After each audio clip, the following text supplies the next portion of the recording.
नमस्कार साथियों, स्वागत है आप सभी का आपके अपने YouTube चैनल गुरु आज्ञा क्लासेस पर। दोस्तों, आज की क्लास में हम बहुत ही इंपॉर्टेंट टॉपिक जो कि है हमारा कनेक्टिव्स, उसको खत्म करने वाले हैं। और ये टॉपिक आपका रिलेटेड दोस्तों करेक्शन ऑफ सेंटेंस से। इस टॉपिक से रिलेटेड क्या होते हैं, बहुत सारे रूल्स होते हैं। जैसे नो सूनर के बाद देन आता है, लेस्ट के साथ में शुड आता है, आइदर और के बाद में और के बाद वाले सब्जेक्ट के अनुसार वर्ब लगाते हैं। ऐसे बहुत सारे रूल्स हैं जिनके हिसाब से वाक्य में क्या किए जाते हैं, करेक्शंस किए जाते हैं। तो दोस्तों आइए देखते हैं इन एक एक क्वेश्चंस को किस प्रकार हम सॉल्व करते हैं। साथ ही साथ मैं आपको बताऊंगा कि किस क्वेश्चन में क्या रूल यहां पर लगेगा। दोस्तों इस क्लास को एंड तक देखिएगा और ये आपके आने वाले एग्जाम्स के लिए अत्यधिक महत्वपूर्ण क्लास होने वाली है। देखिए दोस्तों, पहला प्रश्न अगर मैं आपके सामने लेकर आऊं, उसके पहले मैं आपको कुछ शब्द बोलना चाहूंगा कि हमने लिखा है आपके लिए कि जब टूटने लगे हौसले, दोस्तों ध्यान से सुनिएगा, जब टूटने लगे हौसले तो बस ये याद रखना कि मेहनत के हासिल तक तो ताज नहीं होते, और ढूंढ लेना अंधेरों में मंजिल अपनी। दोस्तों ढूंढ लेना अंधेरों में मंजिल अपनी, जुगनू कभी रोशनी के मोहताज नहीं होते। जी हां दोस्तों, जिस प्रकार जुगनू जो है वो अपनी रोशनी के मोहताज नहीं होते, वे अपने रास्ता ढूंढ लेते हैं, उसी प्रकार आप घबराइए मत, अपनी मंजिल को पाने के लिए बिल्कुल लग जाइए, डटे रहिएगा, मार्ग में घबराइएगा मत। सबसे पहला प्रश्न आपके सामने मैं लेकर आ रहा हूं, which conjunction will be the most appropriate to join the following sentences. दो सेंटेंस आपको दिए हैं, he lost the prize, he tried his best. ध्यान से देखिए, पहला जो वाक्य कहता है ही लॉस्ट द प्राइज, मतलब उसने जो पुरस्कार था या इनाम था वो खो दिया। ही ट्राइड हिज बेस्ट, लेकिन लिखा हुआ है कि उसने बिल्कुल मेहनत की थी। देखिए, जब भी ऐसा कोई वाक्य है कि उसने मेहनत की लेकिन उसे सफलता नहीं मिली, तो यहां पर हम क्या लगाते हैं दोस्तों, वाक्य में हालांकि का प्रयोग करते हैं। हालांकि के प्रयोग के लिए दो चीज लगती है, या तो ऑल्दो या फिर दो। हम देखेंगे ध्यान से, तो मात्र सी ऑप्शन ऐसा है जो यहां पर सेटल होता है। हम बोलेंगे he lost the prize although he tried his best, तो यहां पर दो का प्रयोग हो जाएगा। दोस्तों ये छोटे मोटे एग्जाम्पल में आए एग्जाम में आया हुआ क्वेश्चन नहीं है, ये यूपी टेट में आया हुआ एग्जाम में क्वेश्चन है 2018 में। ऐसे ही सारे ही प्रश्न इसी प्रकार अलग अलग एग्जाम्स में आए हुए हैं। ये क्लास थोड़ी स्लो चलेगी क्योंकि दोस्तों मैं यहां पर आपको कॉन्सेप्ट भी समझाऊंगा। ध्यान से देखिएगा। अगला प्रश्न देखिएगा, प्रश्न संख्या 2 लिखा हुआ है, आपको फिल इन द ब्लैंक करना है, correct option from the option given below. LDC में आया हुआ प्रश्न 2008 में 18 में देखा, they are poor blank space happy, वे गरीब हैं और खुश हैं। अब सुनो भाई, दो वाक्य है, एक में तो बोल रहा है वो गरीब हैं, दूसरा बोल रहा है वो खुश हैं। मतलब एक जगह तो गरीब और दूसरी जगह खुश, मतलब दोनों में कहीं ना कहीं पर कॉन्ट्राडिक्शन है, मतलब विरोधाभास है। और ऐसे वाक्य में हम क्या बोलते हैं, लेकिन। क्या लगाते हैं दोस्तों, लेकिन लगाते हैं। ठीक है, तो आप बच्चे बोलते सर इंटरनेट कम है लेकिन हम क्लास देखेंगे। ठीक है, वे गरीब हैं लेकिन वे खुश हैं। They are happy but they are poor but happy. ये आपका करेक्ट आंसर बन जाएगा। आओ विद्यार्थियों, प्रश्न संख्या 3 की तरफ मैं आपको लेकर जाता हूं। ध्यान से सुनिएगा, प्रश्न संख्या 3 की तरफ लिखा हुआ है, choose the correct incorrect option. गलत वाला बताना है। क्या दोस्तों, गलत वाला बताना है। ध्यान से सुनिएगा, कनेक्टर्स ज्वाइन टुगेदर। अब आपको कंजंक्शन की हम कह सकते हैं डेफिनेशन में से दोस्तों प्रश्न पूछा गया है कि कनेक्टर किसको ज्वाइन करते हैं। दोस्तों क्या ये सेंटेंसेस को ज्वाइन करते हैं? बिल्कुल ज्वाइन करते हैं। क्या ये वर्ड्स को ज्वाइन करते हैं? बिल्कुल ज्वाइन करते हैं। क्या ये फ्रेजेस मतलब जो अर्धवाक्य होते हैं उनको ज्वाइन करते हैं? बिल्कुल करते हैं। लेकिन ये प्रेपोजिशंस को कनेक्ट नहीं करते। जी हाँ दोस्तों, प्रेपोजिशंस को कनेक्ट नहीं करते। तो 3 का आंसर क्या हो जाएगा दोस्तों, D will be the correct answer. प्यारे विद्यार्थियों, अगर मैं अगले प्रश्न की ओर बढ़ जाता हूं, प्रश्न है choose the correct option for the underline part of the sentence. यहां पर एक अंडरलाइन किया हुआ है, whom I sold। इसके हिसाब से हमें बताना है कि सबसे बेस्ट क्या रहेगा। दोस्तों देखो, लिखा है the man whom I sold my house was a cheat। कहने का मतलब आदमी जिसको मैंने बेचा अपना घर, जिसको मैंने बेचा अपना घर। तो दोस्तों याद रखिएगा, जब भी WH वर्ड को, ध्यान से सुनिएगा, हर एक प्रश्न में कुछ नई चीज बताऊंगा। जब भी WH वर्ड दोस्तों वाक्य के बीच में आ जाए, वाक्य के बीच में आ जाए, तो वो WH वर्ड क्वेश्चन मार्क वाला नहीं रहता, वो एज अ कनेक्टर या एज अ रिलेटिव प्रोनाउन काम में आता है। तो हुम का मतलब यहां पर है जिसको। क्या? जिसको। और अगर प्रश्न बनता है तो क्या बनता है, किसको। तो जब यहां पर जिसको बन रहा है, तो अब आप क्या सीखेंगे कि द मैन, तो भाई जिसको मैंने बेचा, तो जिसको बेचने के अर्थ में भैया हमेशा क्या लगाते हैं, हम एक प्रेपोजिशन भी लगाते हैं। देख लेते हैं, to whom I sell, to who I sell, to who I sold या टू हुम आई सोल्ड। देखिए वाक्य में वॉज लग रहा है। प्यारे विद्यार्थियों, अगर वाक्य में वॉज वर्ड दिख जाए तो समझ जाइएगा पास्ट टेंस और वर्ब की सेकंड फॉर्म कहीं ना कहीं आपको देखने को मिल जाएगी। तो ये सोल्ड तो सही है। बस एक दिक्कत इतनी सी है कि हुम के पहले क्या आना चाहिए, टू हुम। क्या आना चाहिए, टू हुम। भाई आदमी जिसको मैंने घर बेचा वो एक फ्रॉड निकला, एक चीट निकला। तो करेक्ट आंसर कहीं ना कहीं मुझे दिख रहा है डी में। आंसर बनता है the man to whom I sold my house was a cheat। तो इस प्रकार आप यहां पर अपना सही उत्तर पहचानेंगे। आओ भाई प्रश्न संख्या 5 देखो। देखिए बहुत मेहनत लगती है दोस्तों स्लाइड्स बनाने में, तो मैं चाहता हूं कि क्लास को बड़े प्यार से बड़े ध्यान से देखें, आपको बेनिफिट मिलेगा।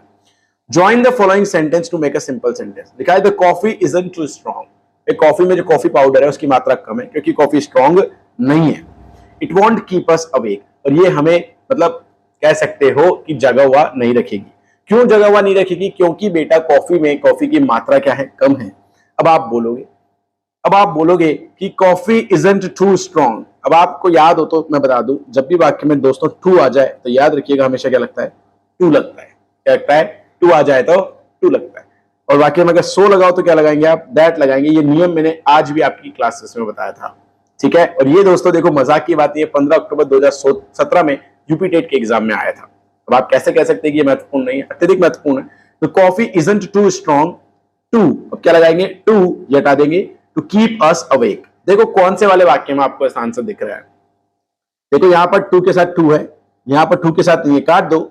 यहां पर भी नहीं है, यहां पर भी नहीं है। मात्र पहला ही ऑप्शन है दोस्तों जो आपको करेक्ट आंसर देकर जा रहा है। चलिए जी अगला प्रश्न देखिए। आपको क्या करना है? करेक्ट कंजंक्शन भरना है। खाली हिस्सा लिखा है he had not paid his bill, his electricity was cut off. अब भाई ये कह रहा है उसने अपना बिल पे नहीं किया। क्या नहीं किया? उसने अपना बिल पे नहीं किया, उसकी इलेक्ट्रिसिटी काट ली गई। अब एक बात बताओ, क्या पहला वाक्य जो है इसका कारण है? कारण है, जी हां बिल्कुल कारण, कि जैसे उसने अपना बिल पे नहीं किया तो उसकी इलेक्ट्रिसिटी काट ली गई। तो जैसे के अर्थ में दोस्तों यहां पर देखिएगा क्या लगता है, यहां लगता है दोस्तों एज, कि as he had not paid his bill, his electricity was cut off। अगला देखो भाई प्रश्न संख्या 7। वही आपको क्या करना है? कंपाउंड सेंटेंस बताना है। देखो कंपाउंड सेंटेंस क्या होता है? जिसके अंदर आपका कंपाउंड कनेक्शन हो, कंजंक्शन हो, ऐसा वाक्य में कुछ कंजंक्शन हो जो दोनों दो वाक्यों को जोड़ रहा हो। To add to the trouble the servant ran away. यहां पर मुझे कोई कंजंक्शन नहीं दिख रहा, काट दीजिए। Having no money with me, I could not give the beggar anything। यहां पर भी कोई कंजंक्शन नहीं है, लेकिन तीसरा वाक्य लिखा है I loved him because he was my friend। तो उसे प्यार करता था क्योंकि मेरा दोस्त था। तो मेरा दोस्त I love you all। तो लिखा है I loved him because। तो करेक्ट आंसर यहां पर मुझे सी में दिख रहा है, ठीक है। That will be your right answer। और विद्यार्थी प्रश्न संख्या 8 की तरफ मैं बढ़ता हूं। लिखा हुआ है दो द लीडर इज फुलिश, कि हमारा नेता मूर्ख है, एंड डिसऑनेस्ट मतलब ईमानदार भी नहीं है, पीपल वोट फॉर हिम, फिर भी लोग उसे वोट करते हैं। भाई देखो यहां लिखा है दो, भाई दो कंडीशन बताई, नेगेटिव फिर भी के बाद में बताया है। तो वाक्य में एक नियम मैं आपको सिखाता हूं, अगर मान लो ऑल दो या फिर दो आ जाए वाक्य में, तो याद रखना बीच में खाली स्थान में हमेशा क्या लगता है? येट का प्रयोग होता है। तो स्टिल बट हाउएवर हटा दीजिएगा और येट चिपका दीजिएगा। तो आंसर क्या बनेगा? Though the leader was foolish and dishonest yet people vote for him. आ जाओ भाई प्रश्न संख्या 9 देखो। Mr Roy is ill, he has not come. पहला वाक्य कहता है कि मिस्टर रॉय नहीं आए हैं, सॉरी पहला वाक्य कहता है कि मिस्टर रॉय बीमार हैं, ही हैज नॉट कम। तो इसका मतलब वो नहीं आए। तो ये क्यों नहीं आए? क्योंकि वो बीमार हैं। तो ये जो है इसका कारण बन जाता है। क्या बन जाता है प्यारे विद्यार्थियों? कारण। तो कारण बताने के लिए हम क्या लगाते हैं हमेशा? क्योंकि के अर्थ में बिकॉज का प्रयोग करते हैं। इसका प्रयोग करते हैं, बिकॉज का प्रयोग करते हैं, ऐसा नहीं है। क्योंकि अगर यहां पर वाक्य उल्टा होता, he has not come because Roy is ill, वो नहीं आए क्योंकि वो बीमार है, तब तो क्योंकि लग जाता। तो जल्दीबाजी कभी मत करना। लेकिन अभी वाक्य में क्या है? वो बीमार है इसलिए नहीं आए। तो इसलिए के अर्थ में दोस्तों क्या लगना चाहिए? देयरफॉर लगना चाहिए। क्या लगना चाहिए दोस्तों? देयरफॉर लगना चाहिए कंक्लूजन के सेंस में, ठीक है। आओ भाई प्रश्न संख्या 10 देखो। 10 लिखा है you won't be allowed into the club, कि तुम्हें क्लब में एंट्री नहीं मिलेगी। Blank space you wear a suit and a tie. ये कह रहा है कि जब तक, क्या जब तक तुम सूट और टाई नहीं पहनते तुम्हें क्लब में एंट्री नहीं मिलेगी। ध्यान से देखो, ध्यान से देखो। एक वाक्य प्रेजेंट सिंपल और एक वाक्य फ्यूचर सिंपल, मतलब कहीं ना कहीं ये कंडीशन वाला है। कंडीशन में दोस्तों या तो इफ लगता है या फिर लगता है अनलेस या फिर व्हेन भी आ जाता है। तो अनलेस इसका करेक्ट आंसर बनेगा। You won't be allowed into the club unless you wear a suit and a tie. Correct answer प्यारे विद्यार्थियों, बहुत ही शानदार। प्रश्न संख्या 11 बढ़ने से पहले मैं बताऊंगा वीडियो को लाइक करें, चैनल को सब्सक्राइब करें। हमारा टारगेट है दोस्तों 30 जून के पहले क्या 30 जून के पहले हम क्या करेंगे, 1000 सब्सक्राइबर पूरे करना चाहते हैं, ताकि, और मैं आपको एक बात बता देता हूं दोस्तों, आज आपकी 19 तारीख है, अगले 11 दिन डबल मेहनत के साथ हम तैयार हैं, डबल मेहनत के साथ हम तैयार हैं आपके लिए। अलग अलग मॉडल पेपर दोस्तों जो आपके एग्जाम में आने वाले, टीचिंग पेपर के, टीचिंग एप्टीट्यूड के अब 50 क्वेश्चन आपको मिलेंगे, जीके के डेली 50 क्वेश्चन मिलेंगे, इंग्लिश के 20 क्वेश्चन का आपको मॉडल पेपर भी डलवाया जाएगा, हिंदी के 30 प्रश्न का मॉडल पेपर भी डलवाया जाएगा। तो 4 तो आपकी क्लासेस मॉडल पेपर की होगी, ताकि अब जो अगले दिन में 11 मानो 10 दिन है, तो 10 मॉडल पेपर आप सॉल्व कर लो, ताकि आपको एक आइडिया लग जाएगा कि एग्जाम में प्रश्न जो होते हैं इस लेवल के आते हैं, ऐसे पैटर्न पे आते हैं। ठीक है, तो आप कॉन्सेप्ट समझने के बाद हर एक प्रश्न को उस हिसाब से आप क्या कर सकते हैं, सॉल्व कर सकते हैं। ठीक है भाई, आ जाओ।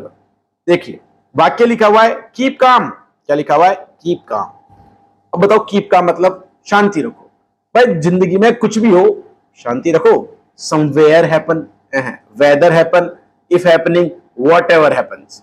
वो देखो भाई, whatever happens keep calm, whatever happens कुछ भी हो क्या रखो, शांति रखो। सेकंड ग्रेड टीचर में आया प्रश्न दोस्तों। 12 देखिए, you like it or not he will speak the truth, you like it or not he will speak the truth। भाई तुम्हें पसंद हो या ना हो, वो तो भाई सच बोलेगा, है वो तो सच बोलेगा। अब देखो वाक्य में क्या आ रहा है बेटा, और नॉट आ रहा है ना, वाक्य में अगर और नॉट आ रहा है, घबराइएगा मत, ये एग्जाम में आया हुआ है सेकंड ग्रेड में 2017 में। ठीक है, अगर वाक्य में और नॉट आ रहा हो तो क्या लगा के आओगे बताओ भाई, और नॉट आ रहा हो तो वाक्य में चिपका क्या हो गया, वेदर, WHETHER। और दूसरा वेदर होता है ये वाला, इसका मतलब होता है प्यारे विद्यार्थियों मौसम, क्या होता है, मौसम। तो अब लिखेंगे वेदर। ठीक है, अगले प्रश्न की ओर देखो, प्रश्न संख्या 13। No sooner did we go out on the road it began to rain heavily. देखो प्यारे विद्यार्थियों, नेक्स्ट रूल ये कहता है कि अगर किसी वाक्य में नो सूनर आ जाए, क्या जाए, नो सूनर आ जाए, तो हमेशा उस वाक्य में किसका प्रयोग होता है, देन का प्रयोग होता है। और देन की स्पेलिंग जो होती है THAN होती है, यहाँ पे क्या होती है, THAN। तो अगर मैं ध्यान दूं, देखूंगा कि वाक्य में no sooner did we go out on the road, क्या लिखेंगे बेटा, ये वाला देन, बी ऑप्शन में, then it began to rain heavily. भाई जैसे ही हम बाहर गए रोड पर, वैसे ही क्या होने लगी, बारिश होने लगी। बहुत ही अच्छा प्रश्न है दोस्तों। आओ प्रश्न संख्या, अब देखो 14 और 15 में अपने पास डायरेक्शन क्या है, करेक्ट सेंटेंस को पिक करना है। RPSC LDC में आया हुआ री एग्जाम में, देखिएगा अब क्या करना है, करेक्ट बताना है। तो करेक्ट बताने के लिए सारे नियम कायदे कानून लगाने पड़ेंगे। देखो भाई, he will probably say no and it's worth asking. भाई देखो, वो मना करेगा और इसको पूछना लाजमी है। भाई वो मना करेगा तो पूछना लाजमी है, तो क्या है, ये तो और लगा दिया आपने, नहीं वो मना करेगा फिर भी हम पूछेंगे भाई, है ना। हालांकि का अर्थ आ रहा है, ही विल प्रोबेबली से नो दो इट्स वर्थ आस्किंग, यहां दो लग सकता है और नहीं वाइल नहीं। ठीक है, आ जाओ भाई, प्रश्न संख्या 15, इसमें भी आपको करेक्ट सेंटेंस ढूंढना है। She turn down the offer, मैंने आपको पहले ही बताया था बेटा, टर्न डाउन का मतलब होता है किसी चीज को रिफ्यूज करना, मना करना, कैंसिल करना। Offer after the package was quite unattractive, कहने का मतलब जब उसने पैकेज देखा वो अनअट्रैक्टिव था, अनाकर्षित था, तो उसने क्या कर दिया, ऑफर को क्या कर दिया, ठुकरा दिया। अगला प्रश्न बनता है, she turn down the offer if the package was quite unattractive. भाई इफ द पैकेज लगा हुआ है, अगर नहीं, क्योंकि हम यहां कहना चाहते हैं उसने क्या किया, ऑफर को ठुकरा दिया क्योंकि पैकेज अनअट्रैक्टिव था। ठीक है, अगला देखो, तो she turn down the offer because the package was unattractive, तो सी ऑप्शन मुझे सही लग रहा है। लास्ट बनता है दोस्तों, we turn down the offer in case the package was quite unattractive. दोस्तों यहाँ पैकेज का मतलब क्या है, ऑफर से, मतलब जो आपको सैलरी वगैरह देते हैं उसको। देखिएगा केवल एक अर्थ मुझे अच्छा लग रहा है यहाँ पर, बिकॉज मतलब यहाँ पर क्या रहा है, क्योंकि।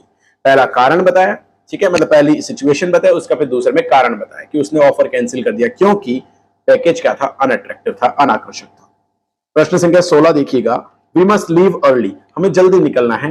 We won't get a good seat, अगर मान लो हम जल्दी नहीं जाते तो हमें क्या है, अच्छी सीट नहीं मिलेगी। तो कहने का मतलब मैं कहता हूं पढ़ाई करो, नहीं तो फेल हो जाओगे, नहीं तो मैं क्या लगता है, अदरवाइज बोलते ना, अदरवाइज तो क्या बोलते हैं, नहीं तो। देखिएगा अदरवाइज के हिसाब से आप लगाएंगे, we must leave early otherwise we won't get a good seat. Junior accountant में आया हुआ प्रश्न दोस्तों।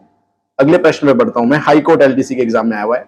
Neither he nor I were there, बेटा प्रश्न संख्या 17, बता दो किसमें है दम, दिखा दो सही आंसर क्या होगा। मैंने आपको आज भी रूल बताया था क्लास के अंदर। देखिए नाइदर ही नॉर आई, देखो जब भी नाइदर, सभी बच्चे ध्यान से देखेंगे, जो नए हैं क्लासेस में वो भी ध्यान देंगे, नाइदर नॉर आइदर और, नॉट ओनली, बट ऑल्सो।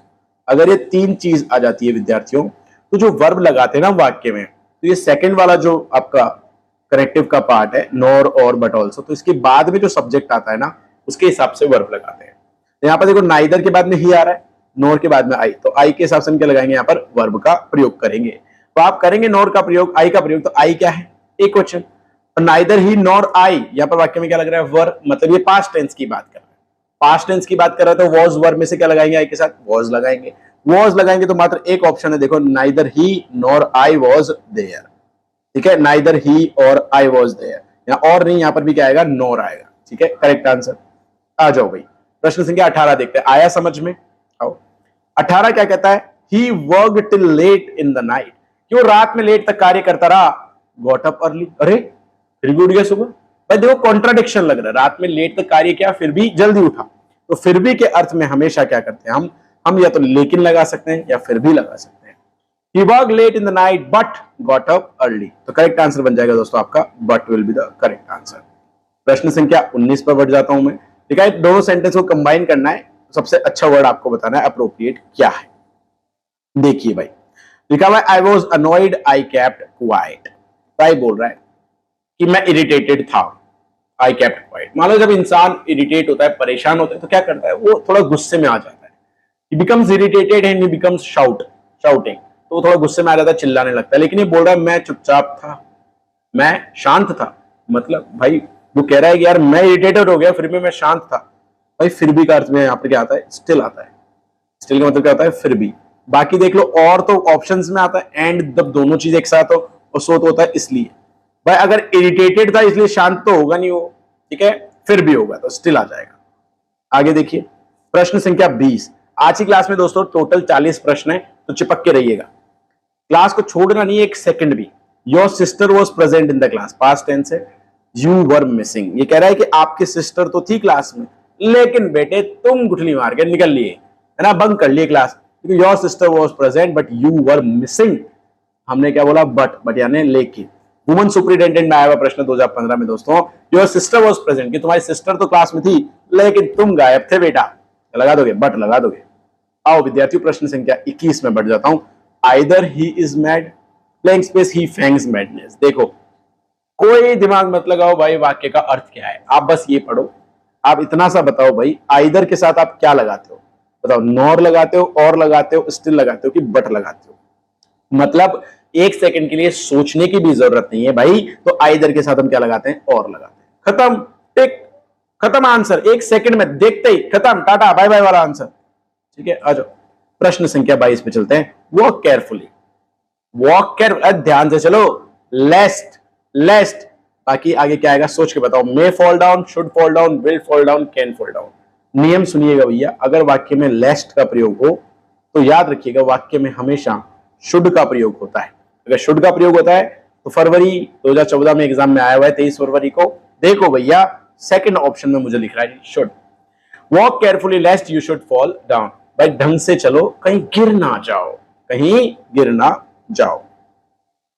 आओ भाई, लिखा है which part of the sentence has an error, बताओ गलती किसमें। एच स्टेट में आया हुआ एग्जाम में क्वेश्चन है, देखो स्कैर्सली आ रहा है। Scarcely I had finished relating the incident when he fail asleep. ध्यान से देखो भैया, ये कह रहा है स्कैर्सली आई हैड फिनिश्ड, ठीक है। स्कैर्सली और हार्डली के साथ क्या आता है, व्हेन आता है या फिर बिफोर आता है, क्या आता है, व्हेन या बिफोर। तो scarcely I had finished when या बिफोर, क्या आएगा, व्हेन या बिफोर। तो यहां पर सी वाले पार्ट में गलती है, क्योंकि इसमें क्या आएगा, स्टार्टिंग में व्हेन या बिफोर का प्रयोग होगा। आओ भाई चॉइस देख लेते हैं, चूज द करेक्ट सेंटेंस। आओ भाई करेक्ट सेंटेंस देखते हैं। You should either come today or tomorrow, options दे दिए, ठीक है भैया। I had scarcely reached home when it started raining. देखो you should either come today or tomorrow. देखो आइदर कहां लगा है बेटा, वर्ब के पहले लगा है, वर्ब के पहले। तो रूल ये कहता है आइदर और नाइदर, नॉर में जो भी ये वर्ड होते हैं ना, आइदर और नाइदर, ये हमेशा सेम पार्ट ऑफ स्पीच के साथ लगते हैं, या तो सेम सब्जेक्ट के साथ, या सेम वर्ब के साथ, या सेम ऑब्जेक्ट के साथ, एडजेक्टिव के साथ। यहां पर आइदर लगा है वर्ब के पहले, और ये और किसके पहले लगा है, देखो टुमारो, तो ये वर्ब नहीं है, तो वाक्य गलत हो गया। दूसरा वाक्य देखो, I had scarcely reached home when it started raining. भाई ये वाक्य में स्केर्सली और हार्डली आ रहा है, व्हेन का प्रयोग हो रहा है, सही लग रहा है। I had no sooner, than होना चाहिए, देखो देन है क्या, नहीं, काट दो। He is cleverer than me, he is clever than me, ठीक है। तो करेक्ट आंसर मात्र एक में प्यारे विद्यार्थियों, बी में। नियम आपके सामने हैं, आपने पढ़े भी हैं, लिखे भी हैं, और ये आपके सामने प्रश्न। आओ बेटा, प्रश्न संख्या 25 लिखा हुआ है, fill in the blanks with the correct preposition. Correct preposition बताना है। मैं मानता हूं कि आप पढ़ तो क्या रहे हो कनेक्टिव्स, लेकिन मेन टॉपिक है करेक्शन ऑफ द सेंटेंसेस।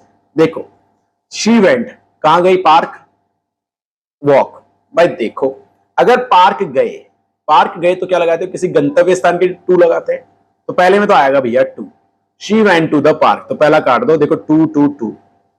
अब बताओ किसके लिए गई वो, चलने के लिए, तो with a walk, on a walk या फॉर ए वॉक, बता दो किसके लिए के अर्थ में क्या लगता है, फॉर लगता है, तो she went to a park for a walk. बहुत ही शानदार। आओ प्यारे विद्यार्थियों, अगला प्रश्न दोस्तों, जून 2013 में आया प्रश्न है, यू आर प्रोबेबली स्लीपी, कि तुम्हें नींद आ रही होगी, बट अभी नहीं आ रही होगी मुझे पता है, बिकॉज यू, देखो ये कह रहा है कि तुम्हें नींद आ रही होगी, कारण बता रहा है, तो कारण बताने के लिए कारण पढ़ना पड़ेगा, और कारण पढ़ते अपने समझ में आना चाहिए। ये बताओ क्यों बोला आपने कि आप नींद आ रही है, क्योंकि आपने कहा you are yawning a lot. Yawn का मतलब होता है बेटा उबासी लेना, क्या दोस्तों, उबासी लेना। वेंट आउट फॉर, तुम लंच करने गए तो तुम्हें नींद आ रही है, ना ना। एट टू मच चॉकलेट, ज्यादा चॉकलेट खाने से नींद आती है, ऐसा कहीं नहीं है। वॉच द मूवी, ना, मात्र पहला वाक्य है कि यू आर यॉर्निंग अलॉट, कि तुम्हें क्या आ रही है, उबासी आ रही है, इसका मतलब तुम्हें नींद आ रही है। अगला प्रश्न देखिए 27, ठीक है, आई नो द मैन, कि मुझे आदमी का पता है, रोट दिस लेटर। बताओ किसकी बात कर रहा है बेटा, आदमी की बात कर रहा है। आदमी के लिए क्या बोलते हैं हम, जो या फिर कौन। तो कौन को अंग्रेजी में क्या कहते हैं बेटा, हु कहते हैं। तो करेक्ट आंसर यहां पर क्या बन रहा है, हु। तो बोलेंगे I know the man who wrote this letter. आया समझ में, जो भाई। प्रश्न संख्या 28 देखिए, शी फेल्ड, वो हार गई। She failed blank space, she did not read. भाई वो फेल हो गई, क्यों, शी डिड नॉट रीड। अब एक बात बताओ, वो फेल क्यों हुई, ये इसका कारण है क्योंकि उसने पढ़ाई नहीं की। तो आप क्या लगाओगे, बिकॉज लगाओगे, because she did not read, खत्म। अगला प्रश्न देखो 29 कह रहा है, you work harder you will fail. ये कह रहा है मेहनत करो नहीं तो फेल हो जाओगे, है मतलब अनलेस, क्या लगा दोगे, अनलेस। भैया जब तक तुम मेहनत नहीं करोगे फेल हो जाओगे, अनलेस यू वर्क हार्डर। अब थोड़ा स्पीड बढ़ाते हैं बेटा, क्योंकि हमारा टारगेट हमेशा रहता है आधे घंटे में हम आपको पूरे प्रॉपर प्रश्न करवाएं। इट हैज बीन 2 years, देखो 2 साल हो गए, आई लास्ट सॉ यू, यहाँ पे खालिस्तान लगा दीजिएगा। It has been 2 years blank space I last saw you. जब से मैंने तुम्हें देखा यार 2 साल हो गए। जब भी ऐसे वाक्य आते हैं तो उसमें हम क्या लगाते हैं, सिंस। ऐसे हम 4-5 वाक्य कर चुके हैं लगातार, तो आंसर बन जाएगा सिंस। अगला प्रश्न देखिए 31, this is the cat blank space I saw. अब आप बोलोगे सर कैट आ गया, हु लगा दो। अरे बेटा हु लगता है इंसानों के साथ है, ये जानवर है, जानवर के साथ क्या लगाते हैं हम, दैट लगाते हैं। This is the cat that I saw. अगला प्रश्न देखिए 32, he is slow blank space he sure. भाई वो धीरे तो चलता है लेकिन वो क्या है, श्योर है। श्योर मतलब उसको कंफर्म है कि जहां पर वो चल रहा है, जो भी मतलब उसकी श्योरिटी है, वो बिल्कुल कंफर्म है। ही इज स्लो बट, यहां पर कॉन्ट्राडिक्शन है, क्या लगेगा, लेकिन लगेगा, बाकी बनते ही नहीं है। अगला प्रश्न देखो बेटा 33, लिखा हुआ है खालिस्तान the weather was bad. Weather देखो मौसम, मौसम खराब था। They had to go for work, लेकिन आपको क्या करना पड़ा, मतलब उनको काम के लिए जाना था। ये कह रहा है वेदर खराब था लेकिन उनको काम के लिए जाना था। अब देखो, अब वाक्य में देखो आपके पास 2 ऑप्शन है, 2 के साथ तो येट लगेगा ही लगेगा। ऑल्दो, देखो बिल्कुल ऑल्दो में यहां पे लगा सकते हैं हालांकि के अर्थ में। Although the weather was bad they had to go for work, ठीक है। Although the weather was bad, ठीक है, they had to go for work. अगर 2 लगा दो या कुछ भी लगा दो तो याद रखना यहां पर येट का प्रयोग भी हो जाता है, ठीक है, यहां पर येट का प्रयोग भी हो जाता है। अगला प्रश्न देखो Kolkata. Kolkata blank space Tagore lived is crowded city. Kolkata जहां टैगोर रहते थे वो बड़ी भीड़भाड़ वाला इलाका था। अब कोलकाता क्या जगह का नाम है, जगह के नाम के लिए क्या लगाते हो आप प्रीपोजिशन में, कंजंक्शन में क्या लगाते हो, वेयर। वेयर का मतलब क्या होता है, कहां। करेक्ट आंसर 35 देखो भाई, देखा है गैगेरियन, यूरी गैगेरियन का आपने नाम सुना होगा। ये फर्स्ट पर्सन थे जो कहां गए थे, इन्होंने अंतरिक्ष का पूरी दुनिया का चक्कर लगाया था। Was the first person blank space went round the world. भाई देखो पर्सन की बात हो रही है, क्या लगाओगे, हु लगाओगे, ठीक है। सेकंड ग्रेड में आया प्रश्न है। अगला प्रश्न देखो, the hotel blank space is built near my college is meant for the rich. भाई जो होटल मेरे घर के पास में बनी है वो मात्र अमीरों के लिए है। किसके लिए है, अमीरों के लिए। अब यहाँ होटल कोई पर्सन तो नहीं है जो हु लगाए, क्या लगाओगे, दैट लगाएंगे। The hotel that is built, जो कि मेरे घर के पास बनी हुई है, वो क्या है, अमीरों की है। आओ दोस्तों प्रश्न संख्या 37 देख लेते हैं। लिखा हुआ है blank space, I have no money I can not buy the book. ये कह रहा है भाई देखो मेरे पास पैसा नहीं है, मैं बुक नहीं खरीद सकता।